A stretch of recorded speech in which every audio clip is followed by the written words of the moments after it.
அனைவருக்கும் வணக்கம். தமிழ் கேஎஸ்ஆர் சேனலில் இன்று பார்க்கக்கூடிய பதிவு கோயில் சிற்பங்களின் மூக்கு உடைப்பு.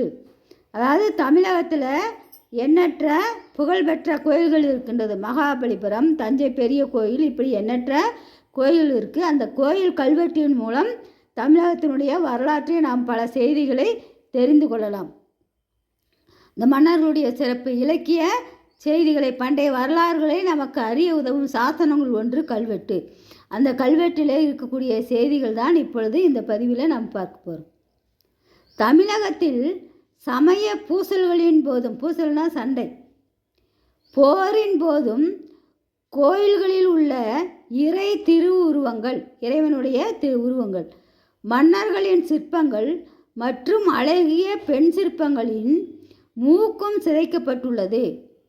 பெரும்பாலான சைவ, வைணவ, பௌத்த, சமண இது மதங்கள், அந்த காலத்தில் தோன்றிய சைவ மதம், வைணவ மதம், புத்த மதம், சமண மதம் என்று சொல்லி அந்தந்த அவரவர்களுக்குரிய இறை வழிபாட்டை பின்பற்றி மக்கள் வாழ்ந்தனர். அந்த சமயங்களுடைய பெயர் தான் இதில் குறிக்கப்பட்டது. சமய சிற்பங்களின் மூக்கு சிதைக்கப்பட்டே உள்ளது.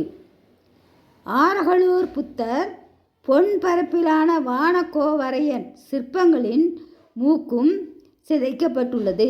திருவதிகை புத்த சிற்பத்தின் மூக்கும் சிதைக்கப்பட்டு சிமெண்டால் சரி செய்யப்பட்டுள்ளது.